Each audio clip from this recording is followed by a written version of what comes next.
Oke, masih bersama kajian hati. Dan sekarang Ustadz kita ada penanya dari jamaah berikutnya yaitu Teh Sinta. Assalamualaikum warahmatullahi wabarakatuh. Waalaikumsalam warahmatullahi wabarakatuh. Perkenalkan, nama saya Sinta dari Bogor. Kebetulan hubungan saya dengan orang tua saya itu kurang baik. Dari saya mulai SMP hingga saat ini saya sudah berumah tangga dan memiliki satu orang putri berusia 12 tahun.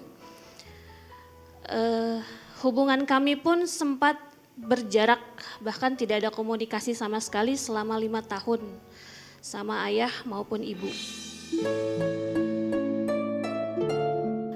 Kalau ditanya kenapa sampai seperti itu, satu, saya menjaga keutuhan keluarga kecil saya. Karena saya sempat tanpa ada sebab, tanpa ada masalah apapun disuruh bercerai oleh orang tua saya.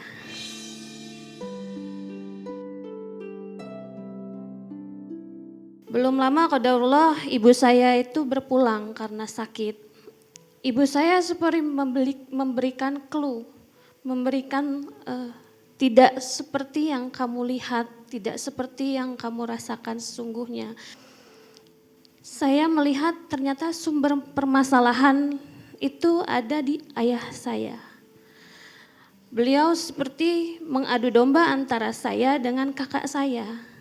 Yang sampai dengan hari ini saya juga kurang paham kenapa gitu. Saya pengen anak saya merasakan keutuhan keluarga.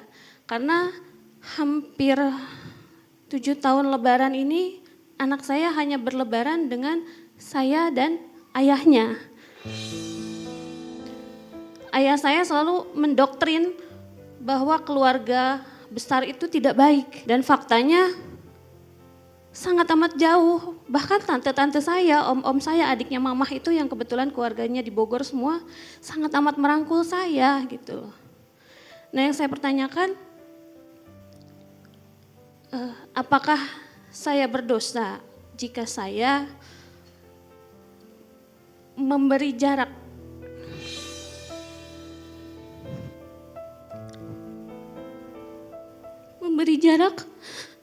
untuk tidak mendekat dengan ayah saya?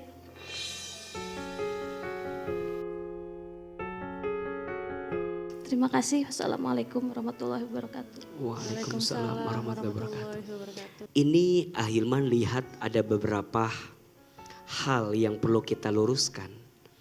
Yang pertama tentu hubungan ayah dengan anak.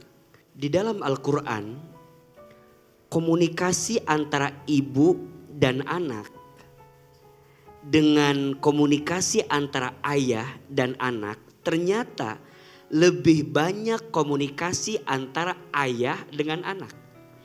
Bahkan disebutkan komunikasi ibu dengan anak kurang lebih ada 4 percakapan dalam Quran.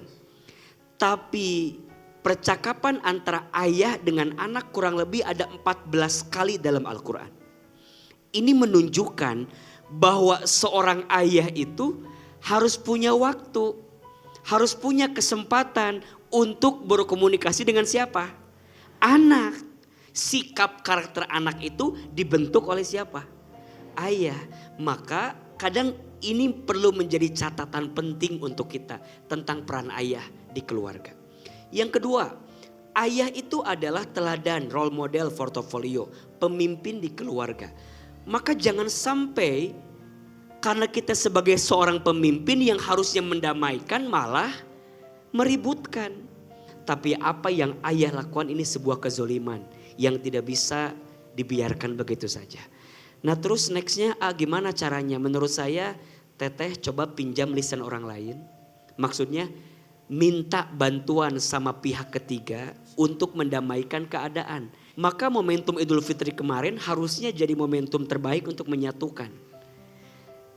Syawal itu ada 2 maknanya. 1 irtafa'a, peningkatan.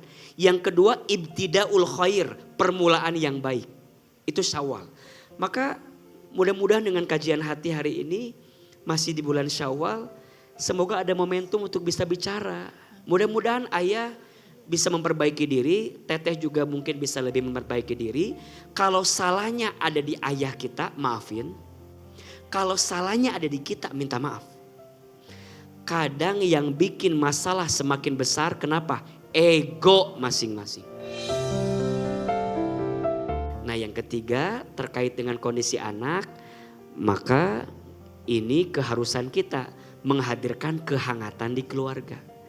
Tapi yang harus saya khawatirkan adalah sampai kapan ini semua perasaan harus dipendam.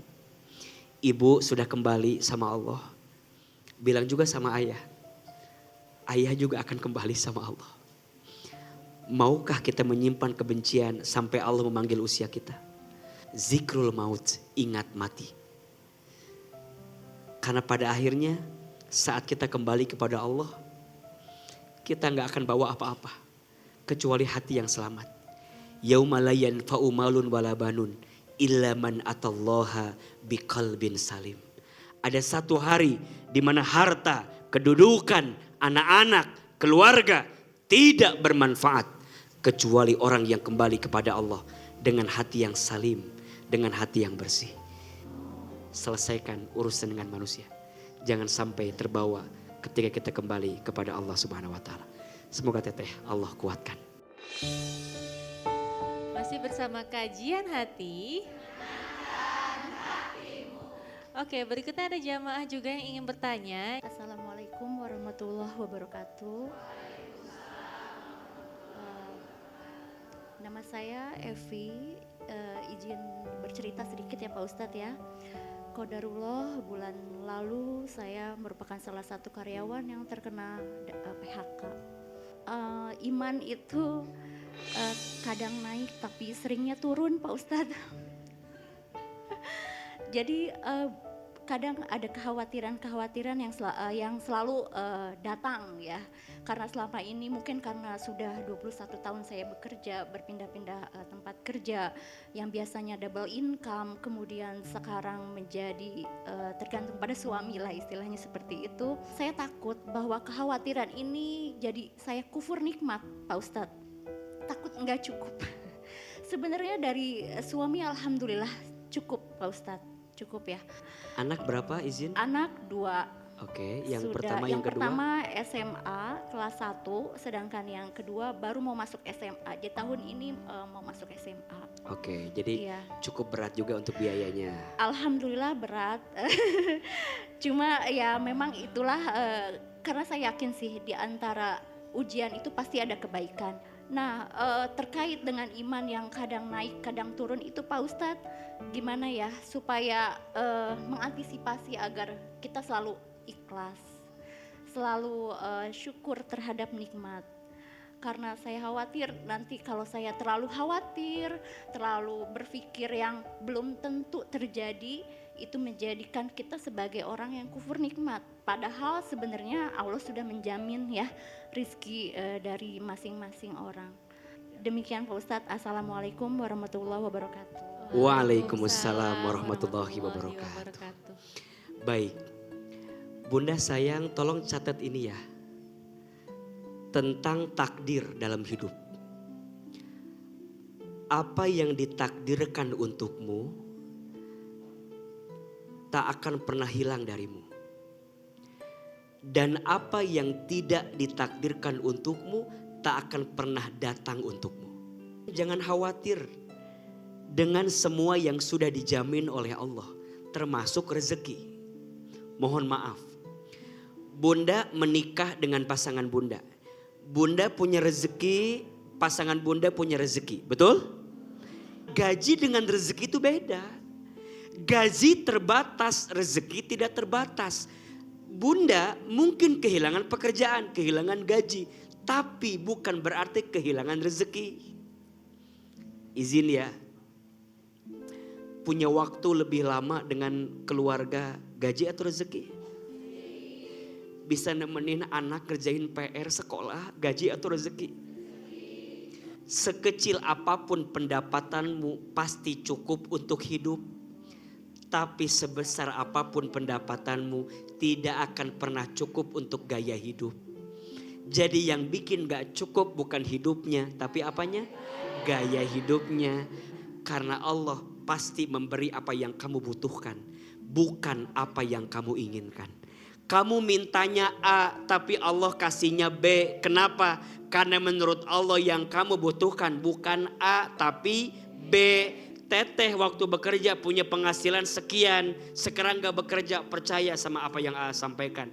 Pasti Allah cukupi apa yang Allah titipkan sama teteh. Rezeki gak usah khawatir, sudah tertakar, tak mungkin tertukar. Ada satu hadis yang harus A baca agar kita makin yakin dengan rezeki. Boleh apa enggak? Kita baca ya, A sekali, Bunda sekali. Bismillahirrahmanirrahim. Inna ahadakum lan yamuta hatta yastakmila rizkohu. Sesungguhnya di antara kamu sekalian tidak akan diwafatkan oleh Allah sebelum habis sempurna jatah rezekinya. Insya Allah doa itu akan menguatkan kita untuk makin yakin dengan rezeki. Insya Allah.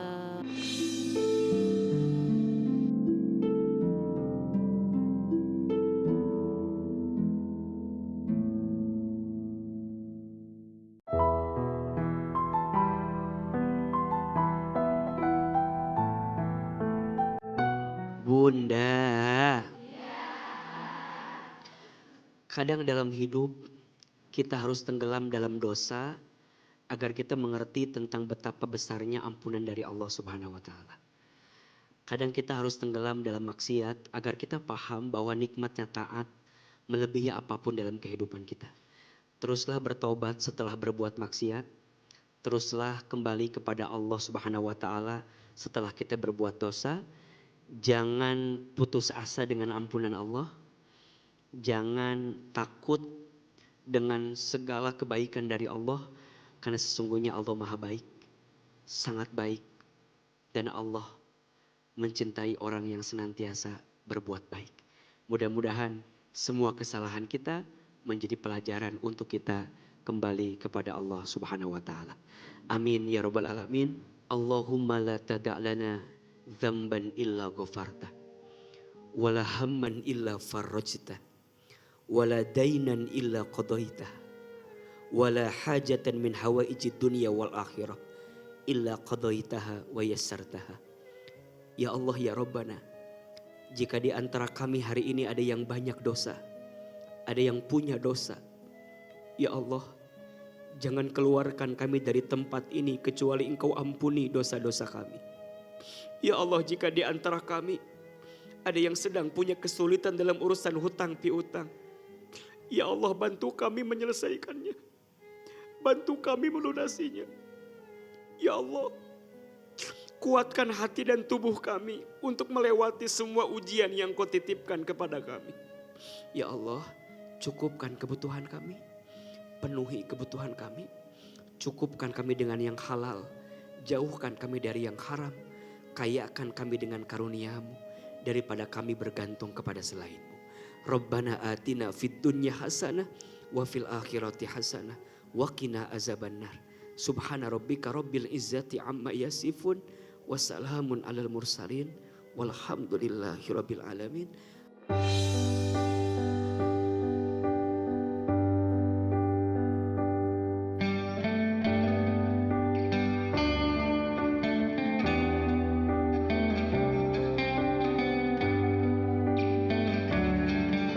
Tiada dosa bagi hamba yang hilaf, jika hatinya tetap takut kepada Allah dan segera kembali saat menyadarinya. Saya Alisa Subandono pamit undur diri, sekajian hati Tenangkan. Wassalamualaikum warahmatullahi wabarakatuh. Waalaikumsalam warahmatullahi wabarakatuh.